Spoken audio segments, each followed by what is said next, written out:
D, wait for it, delightful. Check out the name tag. You're in my world now, Grandma. What's up, nerds? And have I got a story for you? Now, also down below, you can find the articles that I read to bring you this story, and you can read them for yourself, come up with your own opinion, or you can just listen to this video where I kind of break them all down for you and then go about your day and everything. Before I get started on these three stories, though, I just want to say that if you like what I do here and you enjoy independent content here on YouTube, please consider subscribing to my channel. YouTube is always changing up their algorithm, and small channels like mine normally get pushed to the back of the line. So please ask that you like, share, and subscribe, and I thank you in advance. So why don't we go ahead and get started? So last week I had touched on this story because it was pretty fresh. And now it's gotten a lot more information that has been put out there. So I wanted to kind of update it and talk about it again and everything. And I just want to say that as of recording this, this is all the information that I have. And, you know, there were some comments made from the last one, and I'll touch on that kind of stuff. But going forward, until this is like, you know, solved or whatever, I probably won't do another update on this one because I don't have time to really stop what I'm doing during the week and do this stuff as it happens and as it drops and everything, just because I have a private life. I have a family that I have to take care of, and I have a job and everything. So I have to focus on that stuff usually during the week. And when I have my downtime, that's when I do stuff. And I usually have other, you know, I usually review shows and stuff like that. So getting to the story. All right. So Alec Baldwin accidentally killed a cinematographer and wounded a director on the set of his last production, Rust. Now, you notice that I said accidentally killed and not accidentally shot, because he shot her on purpose. And that part's clear, but he drew a gun, pointed at someone, and then pulled the trigger. He didn't know there was going to be a live round in it, but there was, and he did mean to shoot in someone's directions.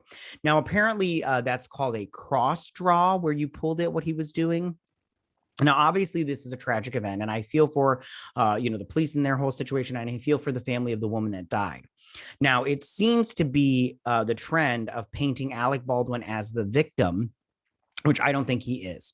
So I think there's 3 points of failure here. There was the official movie set armorer, who we'll get to later, but she's a complete gem by the looks of things.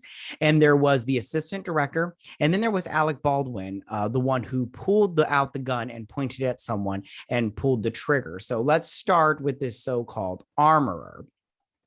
And this says, Rust armor Helena Gutierrez Reed once gave an unchecked gun to an 11-year-old actor.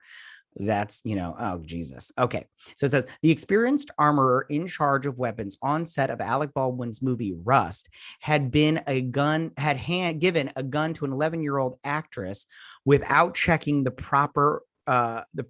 checking properly or for safety, the report said. Hannah Gutierrez Reed, I'm going to screw that up every time. Okay.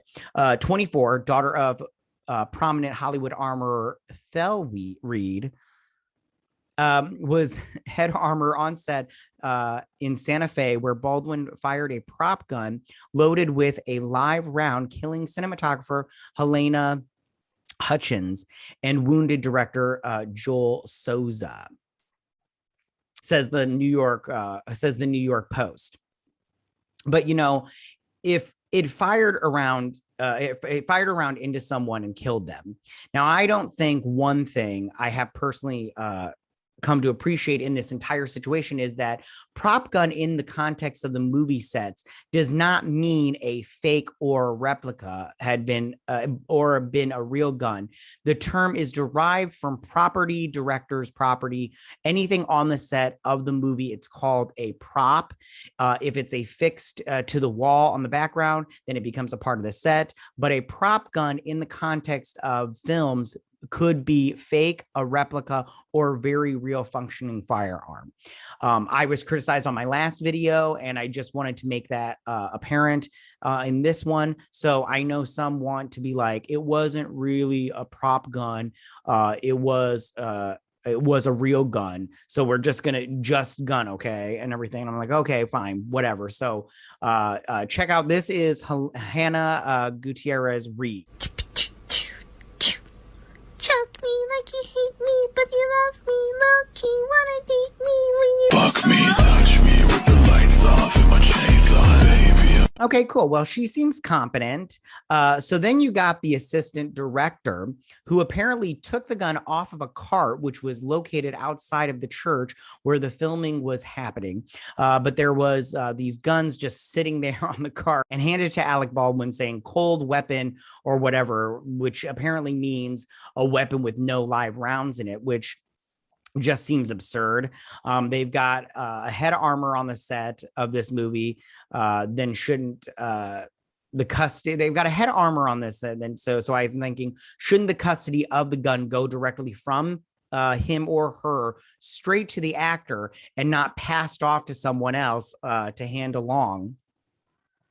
And which, by the way, she has blamed everybody else. Everybody's blaming everybody else on this whole thing. And then we got Alec Baldwin, prominent anti-gun activist Alec Baldwin, who just takes a gun, swings it out of his holster, pointed it at someone, and shoots, killing them. Now, this guy is the producer on this side as well. Apparently, they had a heap of union workers walk out in the last week due to pay complaints and like accommodation concerns and stuff like that. They also had some safety concerns. So I just go, Alec Baldwin, who's a big union guy, he should be an executive producer and on the set every day. He should have these things checked out into. And that, so they've hired this sort of alternate cheap cast to get allegedly prop guns for target practice on their days off. And I just like, what is going on? This seems to be a hot round. This seems to be actually a gun that was loaded with a bullet because they had been using the gun for target practice offset for fun out in the New Mexico desert. So now you've got people that are using a weapon, sometimes live round, sometimes not. I mean, that is highly problematic. And then when you add to it the most basic gun safety stuff. I mean, I remember, Clay, when we did when I was with the federal government, we did firearms training. Even if you were in a classroom and you were using guns that were essentially either squib guns or things that it's impossible for them to fire around, if you swept somebody with your gun, they would send you home. They would say, all right, you can come back in a few weeks when you learn gun safety. I mean, they were so strict about it all the time for exactly this reason. And then you've got this 24-year-old kid armor in charge of all these guns. And oh my God, this is crazy. Now, I'm no expert in film production and I'm no expert on guns, but this is stupid. This is obviously stupid. And yeah, it just amazes me. Yeah, so you've got this 24-year-old kid armorer who's in charge of all the guns and a ragtag crew that are using the guns on their day off for target practice. And then instead of keeping the guns in a safe and handing said gun directly to the actor, she allows someone else to take the gun, which she has said she didn't allow them. She doesn't know how that got into his house. And she also doesn't know how live rounds got on the set. Now, to me, this is crazy anyway. I think charges need to be made for this. And there's obviously some gross negligence here. The conservative brief is the name of the thing. They said that Alec Baldwin could face manslaughter charges in the shooting death. And that's his article. And it says Alec Baldwin is facing major legal issues after accidentally killing someone on the set of his movie Rust. The charges against Baldwin, who is the executive producer on the movie, could be serious and could include negligent manslaughter, legal experts said to the New York Post. And I just think that's, yeah. And let me tell you, the political divide on this story is insane. And that's all I'll say about that. Okay. Because I do not want to get into that. I'm not about the politics. I will, however, just, now Baldwin has been tweeting this whole time, and I'll get into the recent ones in a little bit. I just want to point this one out. Now, if you look at this unfortunate tweet from Alec Baldwin in 2017, it says, "I wonder how it must feel to wrongfully kill someone." Now, I'm not sitting here mocking the death of this poor woman. I really feel for her, but you kind of have to get what you give. Don't you, Alec? And, he's been very outspoken, and I'm all like, well, you don't have any, anything political to say now, do you? Except he is blaming everybody. I'll tell you right now, everybody's blaming everybody else. And of course they would. I would too. Nobody wants to go to jail. Now, on top of that, Baldwin has been tweeting this whole time. As I stated last week in his first tweets, he had tweeted the husband of Helena Hutchins. But he has been tweeting on a regular basis about this whole situation. And that, I have to say, stop tweeting. You are under investigation. You know, it says in the Miranda rights that you have the right to remain silent, but anything you say can and will be used against you in a court of law. And that includes tweeting. And if you think that these police are on your side, you are incorrect, my friend. They are here to find out who is responsible. And if you are the tiniest bit responsible for anything, you will be held accountable. So Alec Baldwin needs to stop tweeting. And here are some, I think, valuable words from some lawyers. And I think that they say it the most blunt way that you possibly can. So check this out.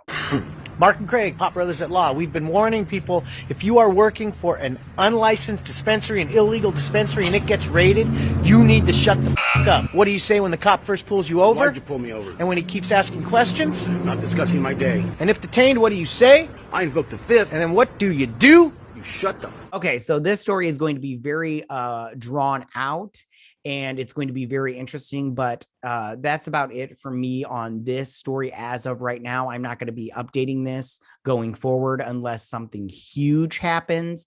And then I might just cover it that day, because I don't want to have to do this on my Sunday videos. I like to do funner stuff, more comic booky kind of stuff. Tell me, what do you guys think about this? How do you feel about this Alec Baldwin situation and all the stuff that's coming out about it? Are you like me and you think that, all three of those people should be held responsible for what happened? This woman lost her life. Another man was shot. And there was all these safety concerns just left and right. And there's more to the story. I just didn't want to bog it down and everything. But there's just so much going on with this story.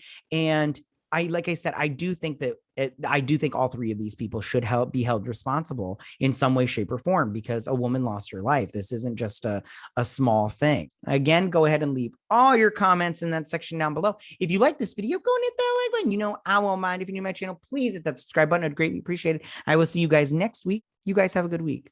Bye.